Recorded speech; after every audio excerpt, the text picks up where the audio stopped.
गोविंद जय जय गोपाल जय जय राधा रमण हरि गोविंद जय जय गोविंद जय जय गोपाल जय जय राधा रमण हरि गोविंद जय जय गोविंद जय जय गोपाल जय जय राधा रमण हरि गोविंद जय जय।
कौशिकी ब्राह्मणोपनिषद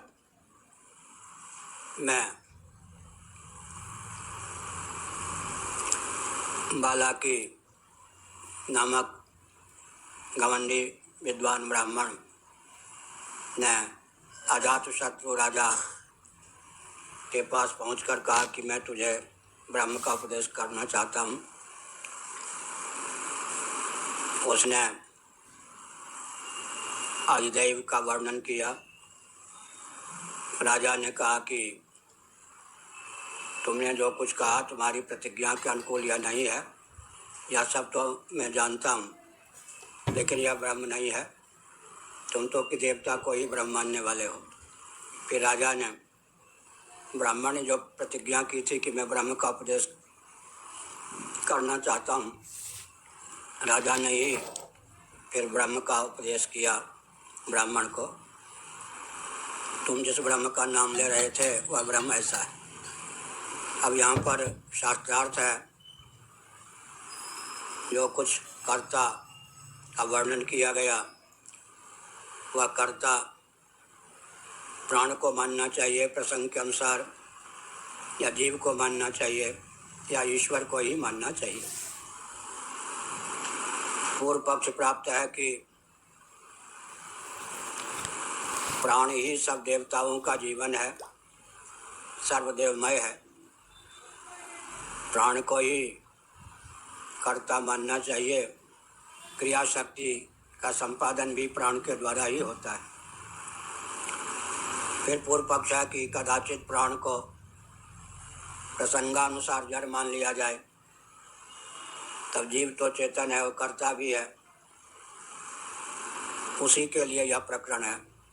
सिद्धांत यह है कि प्रतिज्ञा के अनुकूल और सृष्टि में केवल अधिदैव ही नहीं है, अद्भुत ही नहीं है, अध्यात्म भी नहीं है।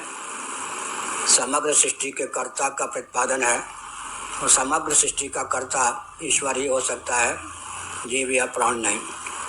इस प्रकार पूर्वोत्तर पक्ष का निर्धारण करके कौशिकी ब्राह्मणोपनिषद में कर्ता के रूप में जिसका वर्णन किया गया है वह प्राण या जीव नहीं, अपितु साक्षात सर्वेश्वर तटस्थ लक्षण लक्षित ब्रह्म ही है। यह इस अधिकरण का विषय है, सार है। जगतवाचित्वात्, वहाँ पर जगतवाचक शब्द का प्रयोग किया गया है। समग्र जगत का कर्ता जीव नहीं हो सकता, प्राण नहीं हो सकता। माना कि क्रिया शक्ति संपन्न प्राण है और जीव अंतःकरणादि करण के माध्यम से कर्ता भी होता है, लेकिन आंशिक कर्तृत्व जीव में हो सकता है। प्राण तो जड़ है, उसमें तो गौण कर्तृत्व ही हो सकता है। समग्र जगत का सृष्टा रचयिता कर्ता तो ईश्वर ही हो सकता है, क्योंकि जगतवाचक शब्द का प्रयोग है और कोई जीव समग्र जगत का सृष्टा हो ही नहीं सकता। कौशितकी ब्राह्मणे बालाक्य जात शत्रु संवादे श्रूयते। कौशितकी ब्राह्मणोपनिषद है जिसमें बालाकी और अजात शत्रु दोनों के संवाद का श्रवण प्राप्त है। माने श्रुति ने दोनों के संवाद का ब्रह्म विद्या के प्रसंग में उल्लेख किया है। यो वै बालाक एतेषां पुरुषाणां कर्ता यस्य वै तत्कर्म स वै वेदितव्यः।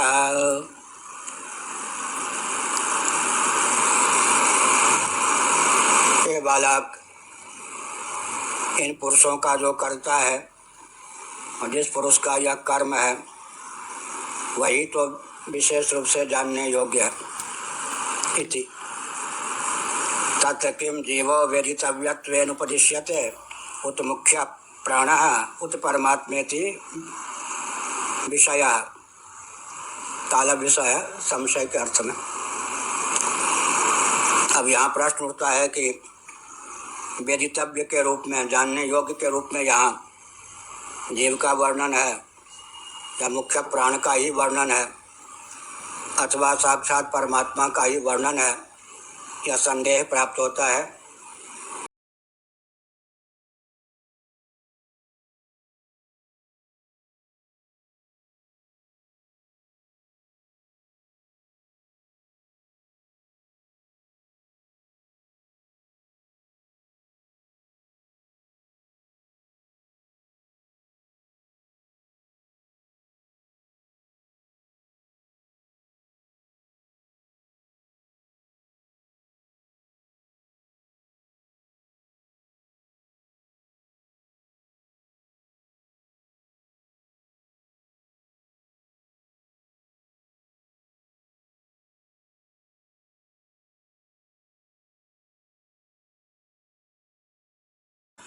कर्तृत्वं चैतेषां पुरुषाणां न परमेश्वरात् अन्यस्य स्वातंत्र्येण अवकल्पते।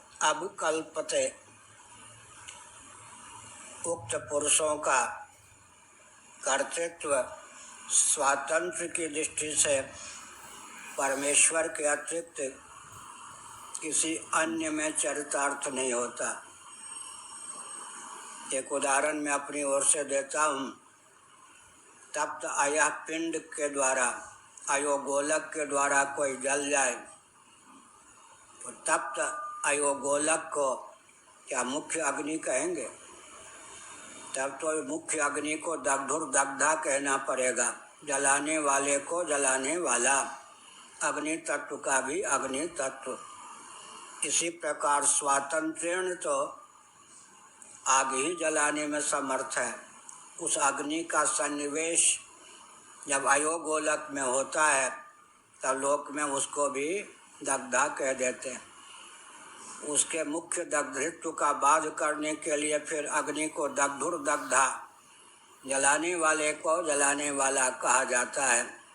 इसी प्रकार तुम्हारे द्वारा कल्पित पुरुषों का कर्तृत्व जिस प्राण या जीव में सिद्ध है उनमें भी कदाचित कर्तृत्व का आधान किया जाए तो मुख्य कर्तृत्व नहीं सिद्ध होता। स्वातंत्र्यण तो परमात्मा ही सबका कर्ता सिद्ध होता है।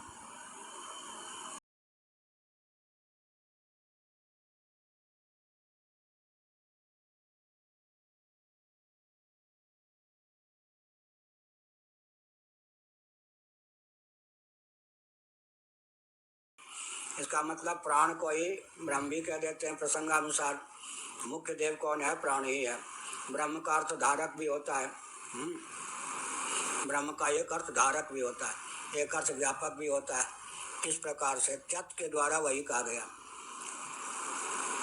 इति श्रुत्यंतर प्रसिद्ध है। बृहदारण्यक उपनिषद के अनुसार यह प्रसिद्ध है। तो प्राण की ब्रह्मरूपता भी सिद्ध है, मुख्य कर्तृत्व भी प्राण को प्राप्त है, मुख्य देवत्व भी प्राण को ही प्राप्त है। इस प्रकार से यहाँ पर परिस्पंद रूप कर्म का संपादक कर्ता के रूप में और आदित्य मंडलांतर्गत चंद्र मंडलांतर्गत पुरुष के रूप में प्राण को ही लेना चाहिए। पूर्व पक्ष जीवो वायम यह वेदितव्यतयोपदिश्यते, अथवा प्राण को लेकर तुम्हें यह हो कि वस्तुतः अचित है। गाढ़ी नींद में प्राण स्पंदन तो बना रहता है। स्त्री आवो तो, सर्प आवो तो, चोर आवो तो, साधु आवो तो, किसी का परिज्ञान नहीं होता। उसको ही कर्ता मुख्य देव आदित्य मंडलांतर्गत चंद्र मंडलांतर्गत देवता मान लेंगे तो कैसे काम चलेगा। क्योंकि वहीं पर यह भी लिखा है, अजात शत्रु ने सोए हुए व्यक्ति को धीरे से बुलाया, नहीं उठा तो थोड़ा खटखटाया, शरीर का हल्का प्रयोग कर किया तो जग गया। इससे सिद्ध किया कि प्राण की विद्यमानता होने पर भी प्राण वास्तव में अचेतन है, सुनता उनता कुछ नहीं। इस प्रकार से प्राण की एवं अचित मानकर अगर उसमें मुख्य कर्तृत्व न मानो, कर्म की सिद्धि में अवान्तर हेतु होने पर भी मुख्य कर्ता के रूप में तुम्हें प्राण अभिमत नहीं है, तो भाई जीव को मान लो। ऐसा जीवो वा अयम यह वेदितव्यतयोपदिश्यते, अथवा जीव ही यहाँ पर वेदितव्य के रूप में कहा गया है, उपदेश किया जाता जीव का। माने जीव ही यहाँ पर क्या है, वेदितव्य है, वही ब्रह्म है। देहेंद्रीय प्राणांतकरण का संपादक नियामक प्रयोक्ता होने के कारण उसमें कर्तृत्व की प्रसक्ति भी हो जाएगी, और वह जड़ नहीं है, चेतनत्व की प्रसक्ति भी हो जाएगी, और प्राण की उपाधि से उसकी प्राणी संज्ञा भी हो जाएगी। जब हम प्राणी संज्ञा मानेंगे तो प्राण की भी सार्थकता जीव को लेकर हो ही गई, प्राण भी उपेक्षित नहीं हुआ। आखिर जीव में भी कर्तृत्व तो उपाधिक मानेंगे तो देहेंद्रीय प्राणांतकरण सापेक्ष ही मानेंगे, तो प्राण का समाधान भी हो गया और जाड्य वाला दोष भी नहीं लगा। जीव को तो चेतन मानना ही होगा। तस्यापि धर्माधर्म लक्षणम कर्म शक्यते श्रावयितुम यस्य वै तत्कर्म इति। अब कहते हैं परिस्पंद रूप कर्म का संपादक तो प्राण हो सकता है, इसलिए प्राण में कर्तृत्व जाएगा। अब जीव में आदित्य मंडल आदि का कर्तृत्व, इतना जो जगत बाह्याभ्यंतर फैला हुआ है, उसका कर्तृत्व आप जीव में कैसे मरोगे या सिद्ध करोगे। तो इस पर फिर सृष्टि का दो भेद मानना चाहिए, एक जीवार्था सृष्टि, एक आत्मार्था सृष्टि। भगवान की रची हुई एक सृष्टि है जीवार्था सृष्टि। भगवान की रची हुई सृष्टि भी जीवार्था हो जाती है, क्योंकि भगवान सृष्टा हैं, लेकिन समष्टि जीवों को निमित्त बनाकर उनके शुभाशुभ कर्मों का उन्हें फल देने के लिए उनके शुभाशुभ कर्म के द्वार से तत्त पदार्थों की संरचना करते हैं। इस प्रकार से जीवार्था सृष्टि की दृष्टि से जीव के जो शुभाशुभ कर्म हैं, उन्हीं के द्वार से आदित्य इत्यादि की भी संरचना होती है। पुण्य के प्रभाव से स्वर्ग, पाप के प्रभाव से नरक, कहीं गंगा तो कहीं कर्मनाशा। ऐसे आनंद गिरी जी आदि ने सिद्ध किया है। ये जो सृष्टि में विविधता है, सृष्टि की अभिव्यक्ति आखिर किसके लिए है, भोक्ता जीव के लिए। तो जीव जो हैं उनके शुभाशुभ कर्म को देखकर ही तो भगवान भोग्य जगत की संरचना करते हैं। तो जगत की संरचना में जीव का हाथ हुआ या नहीं, क्योंकि जीव के शुभाशुभ कर्म ही न होते तो देहेंद्रीय प्राणांतकरण की उसे उपलब्धि क्यों होती। अब बाह्य पृथ्वी आदि की उत्पत्ति भी किसके निमित्त होती है, जीव के निमित्त। भगवान के द्वारा विरचित सृष्टि में भी विचार करके देखें तो जीव के शुभाशुभ कर्म का योग तो है ही। तो जीव इस प्रकार से जहाँ सामान्य दृष्टि से जीव का कर्तृत्व सिद्ध नहीं होता, वहाँ भी समझना चाहिए कि जीव के शुभाशुभ कर्म, वो भी समष्टि जीव के। ब्रह्मा जी का नाम है श्रीमद् भागवत के तृतीय स्कंद आदि में सर्वजीव घनात्मक। ब्रह्मा जी हिरण्यगर्भ कौन है, सर्वजीव घनात्मक। तो ब्रह्मा जी के मन के संकल्प से सृष्टि हो जाती है। तो सर्वजीव घनात्मक जो ब्रह्मा जी हैं, उनकी दृष्टि से विचार करें तो जीव एक से कहें अशुभ जीव शुभ जीव, माने अशुभ कर्म अशुभ जीव, शुभ कर्म अशुभ जीव। तो उनके शुभाशुभ कर्म के फलस्वरूप जब सृष्टि की रचना होगी तो हम लोग जिसको जीव के द्वारा विरचित सृष्टि नहीं मान सकते, उस सृष्टि की अभिव्यक्ति में भी तो जीव के शुभाशुभ कर्म निमित्त है ही ना।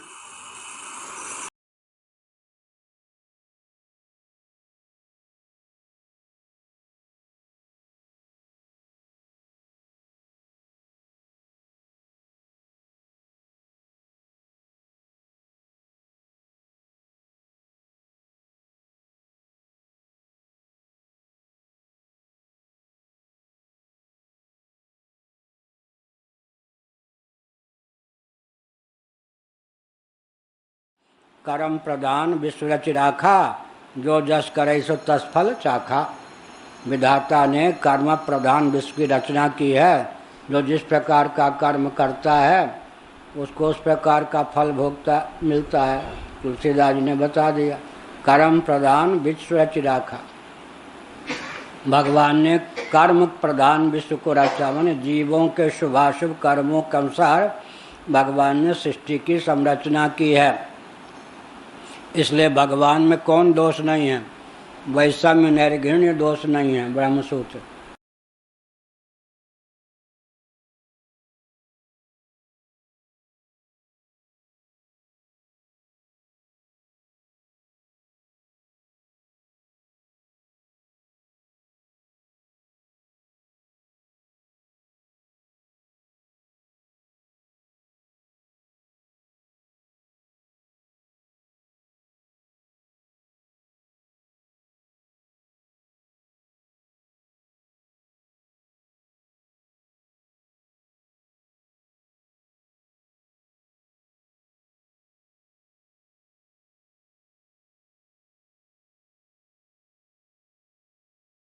आदित्य हमारे यहाँ है ना, उसको आप जगा दें तो मरने के लिए तैयार है।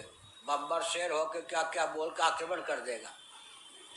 उसका फिर वो उठने के बाद वो एकदम लगेगा नृसिंह है एकदम। उसको जगाने का मतलब है मौत का सामना करना। वो करके भागो, नहीं तो वो उठेगा एकाएक तो टूट पड़ेगा। वो उसको सुध नहीं रहते।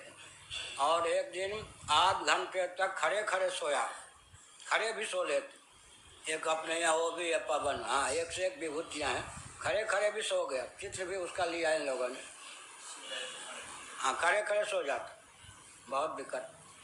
तो वो सोया हुआ कोई व्यक्ति था, वो रहा होगा आदित्य, उसको नाम लेकर पुकारा कौन जगने का।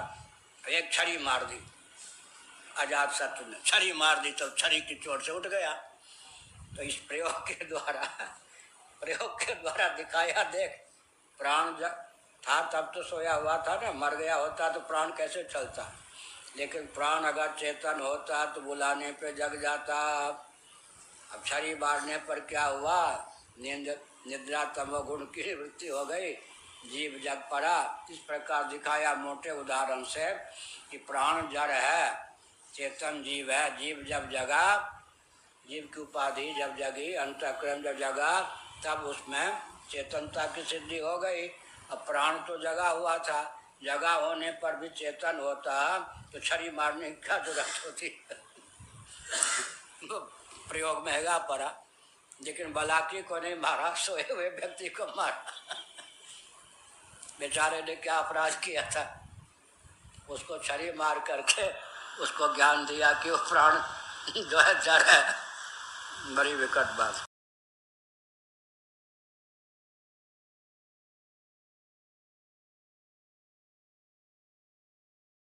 अगर तुम्हें आपत्ति हो कि प्राण जड़ ही है तो जड़ में मुख्य कर्तृत्व तो नहीं होगा, क्योंकि कर्तृत्व की सिद्धि ईक्षण पूर्वक होती है। ईक्षण पूर्वक जो कर्म होता है, जानाति इच्छति करोति की प्रक्रिया के अनुसार वही प्रशस्त कर्म है।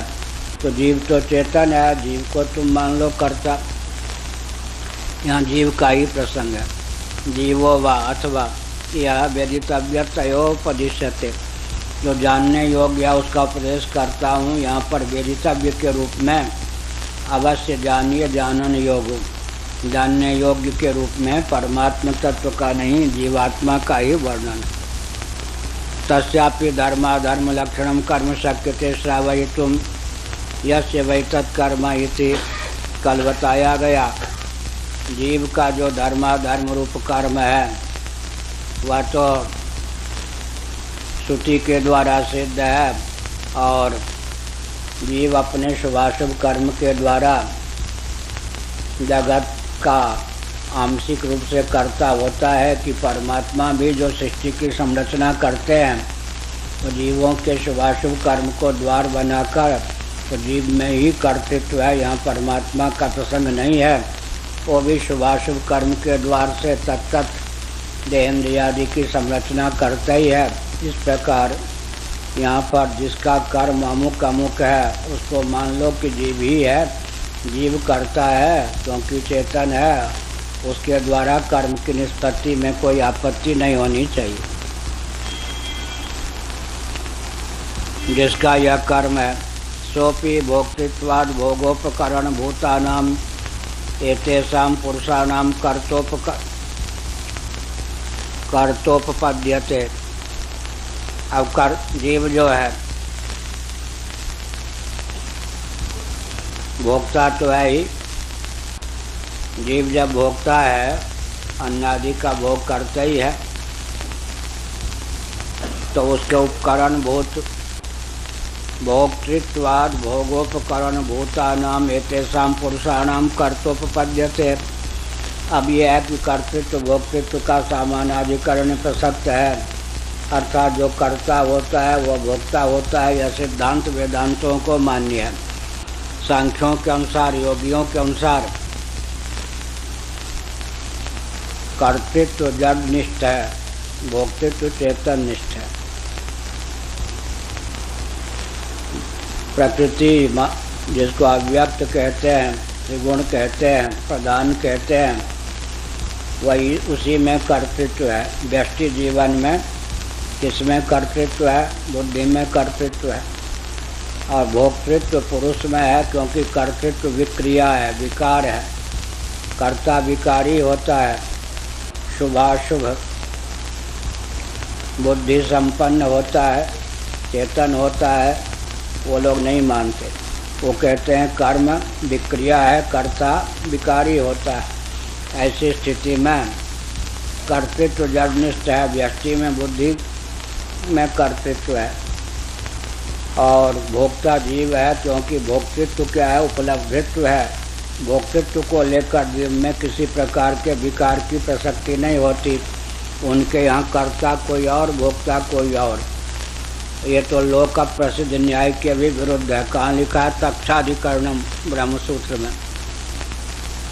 कर्ता कोई और हो जाए, भोक्ता कोई और हो जाए, कर्ता हो कर्तृत्व हो बुद्धिनिष्ठ, भोक्तृत्व हो जीवनिष्ठ, ये कैसे मानेंगे?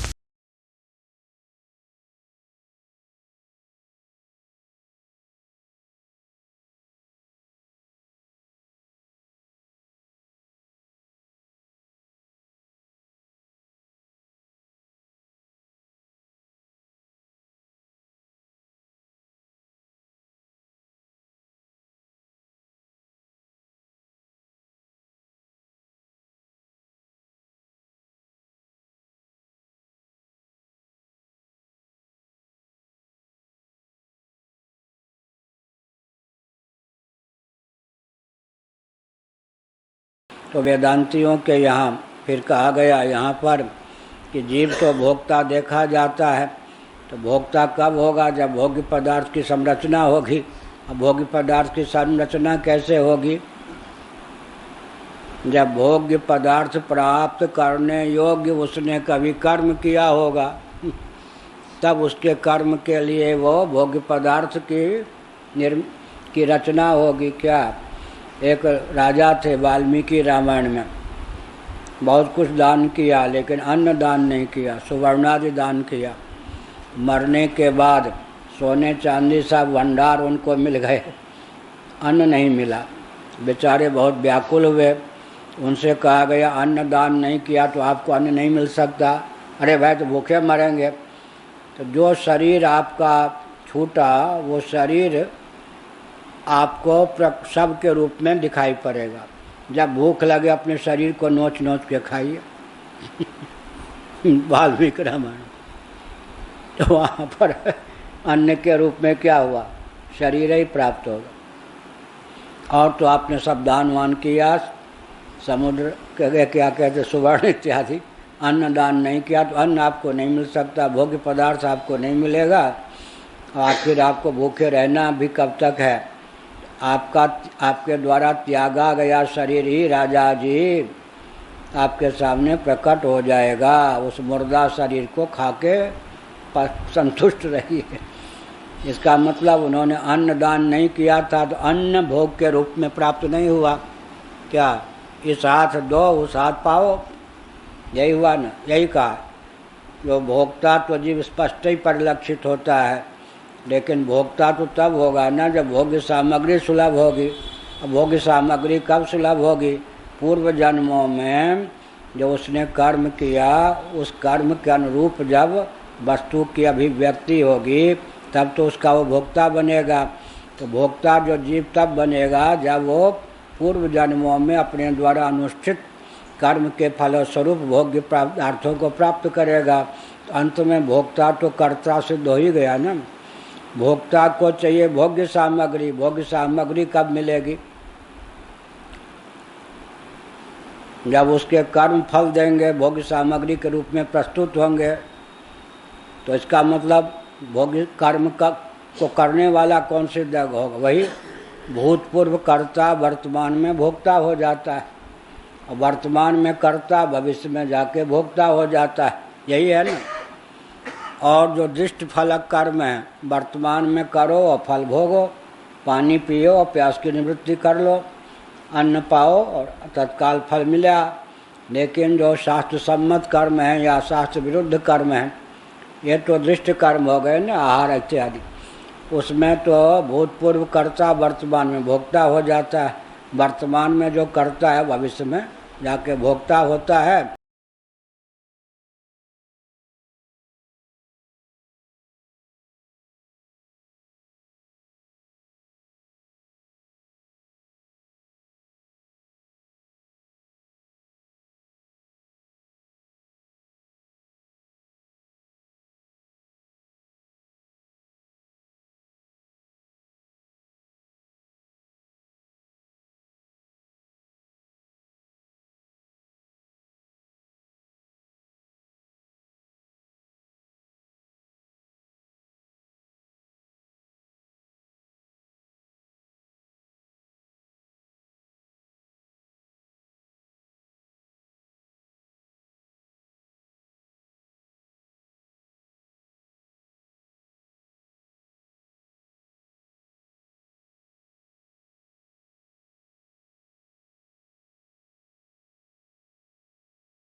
कर्म के तीन प्रभेद होते हैं, बहुत महत्वपूर्ण चीज है। एक परिस्पंद रूप कर्म, स्पंद भगवान शंकराचार्य कहेंगे ही, परिस्पंद कोटि का जो कर्म है उसमें कर्तृत्व प्राण को माना जा सकता है। यद्यप किसी का कर्तृत्व प्राण हो या जीव हो स्वातंत्र्य नहीं है, लेकिन अवान्तर विधा को अपनाकर परिस्पंद रूप कर्म, हलचल चेष्टा मात्र जो कर्म कहते हैं उसका संपादक तो प्राण हो सकता है। कर्म के रूप में वेदादि शास्त्रों में, मनवादि धर्म शास्त्रों में धर्माधर्म का उल्लेख, उसका कर्तृत्व जीव पर जा सकता है क्योंकि धर्माधर्म का अनुष्ठाता जीव होता है। परिस्पंद प्राण सापेक्ष है, धर्माधर्म रूप जो कर्म है वह जीव सापेक्ष है। तो पूर्व पक्ष की ओर से जब प्राण को कहेंगे तो केवल परिस्पंद रूप चेष्टा मात्र कर्म का कर्तृत्व उसको प्राप्त होता है। कहीं कर्म का अर्थ धर्माधर्म करेंगे तब जीव में उसका कर्तृत्व सिद्ध होता है, क्योंकि भगवान साक्षात धर्माधर्म के कर्ता नहीं होते। वे तो क्लेश कर्म विपाक आशय से परामृष्ट पुरुष विशेष, सर्वज्ञ सर्वशक्तिमान सर्वव्यापक, कर्तुम अकर्तुम अन्यथा कर्तुम समर्थ सर्वेश्वर हैं। तीसरा जो कर्म का स्वरूप है, जो किया जाए उसका नाम कर्म है। उस दृष्टि से विचार करें तो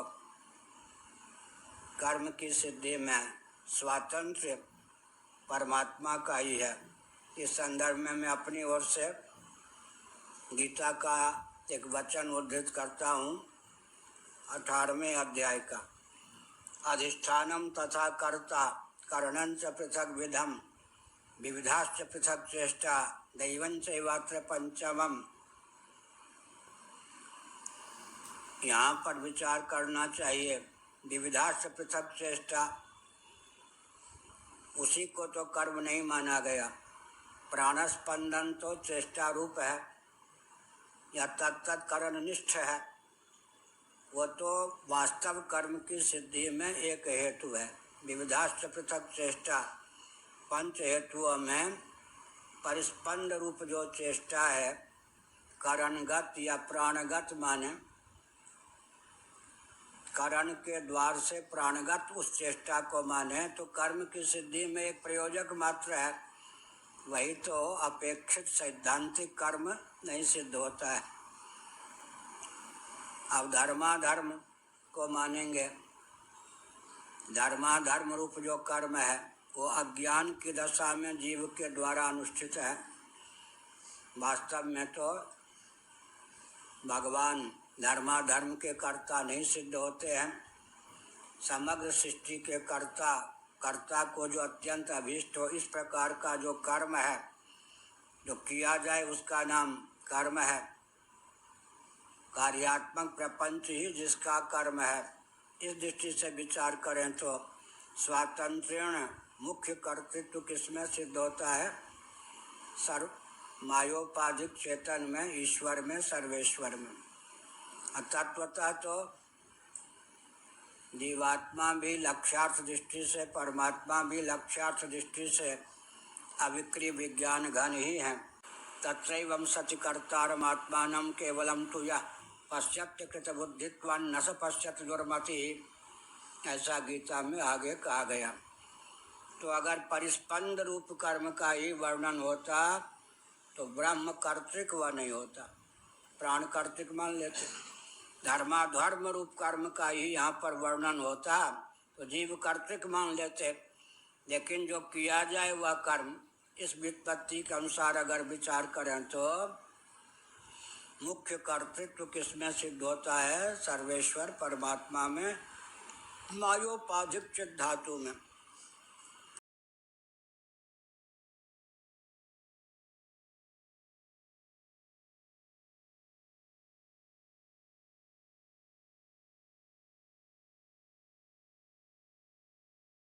और ये आत्मदेव क्या करते हैं?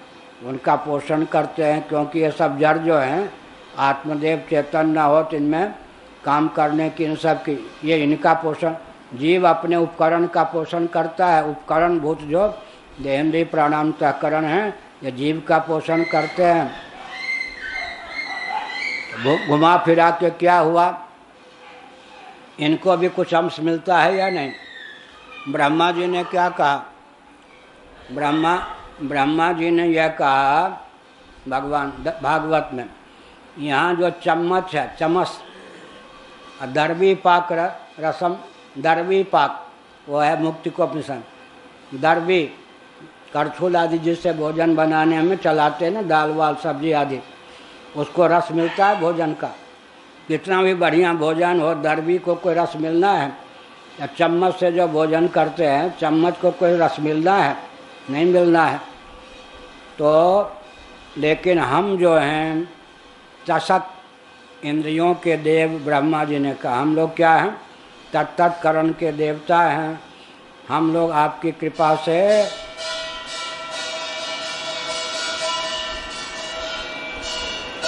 आप तक जो भोग पहुंचाते हैं उसके भोक्ता भी हो जाते हैं, क्या होंगे या नहीं?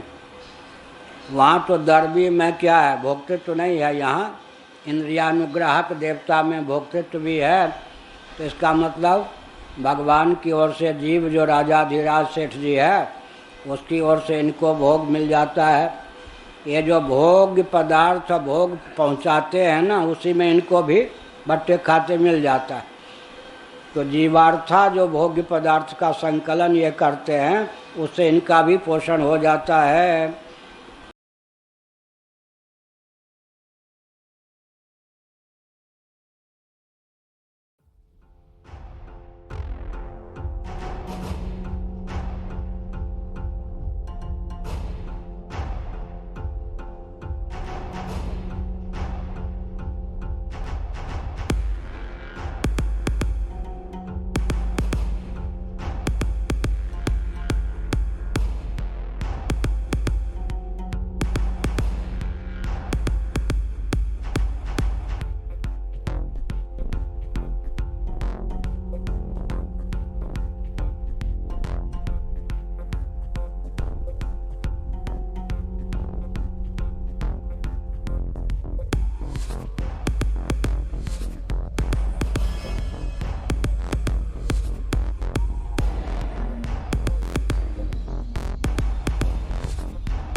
एक कालावच्छेदन गाल फुलाकर रहना और हंसना जैसे संभव नहीं, वैसे ही कर्मानुष्ठान और हम ब्रह्मास्मि आदि का चिंतन एक कालावच्छेदन संभव नहीं।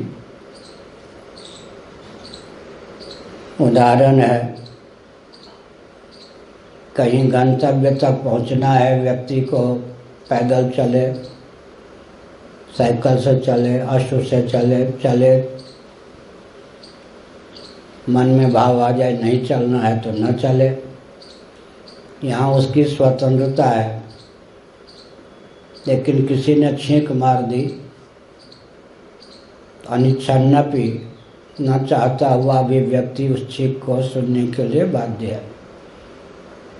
लहसुन प्याज की छौंक मार दी किसी ने, उससे परहेज होने पर भी गंध ग्रहण में व्यक्ति बाध्य है। ज्ञान में परतंत्रता है, कर्म में परतंत्रता नहीं है। लेकिन कर्म और उपासना दोनों ही कर्तृतंत्र हैं, कर्ता के अधीन है, तो दोनों में विरोध नहीं है। इसलिए दोनों का सहानुष्ठान समुच्चय संभव है।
ब्रह्मा जी अपने मूल अभिव्यक्ति के स्थल कमल को ढूंढने लगे।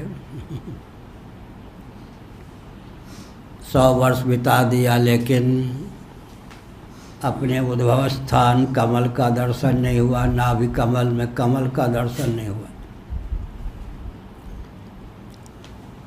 क्यों नहीं हुआ? वहाँ पर दार्शनिक भूल थी। भूल क्या थी? जाते अंकुरे कथमु ओपलभेत बीजम। भला बीज जब अंकुर का रूप धारण कर लेता है, तब वो अंकुर भी कहीं बीज को ढूंढना चाहे तो कैसे ढूंढ सकता है? वह तो बीज से ही बना है। बीज का ही विकसित रूप है अंकुर। इसी प्रकार से ब्रह्मा जी अपने उद्भव स्थान नाभि कमल का दर्शन नहीं कर सके परिमार्गण करने पर भी, क्योंकि वो ब्रह्मा ही हो गए थे। वो जो बीज था वही तो ब्रह्मा के रूप में परिणत हुआ, स्फुरित हुआ, अभिव्यक्त हुआ।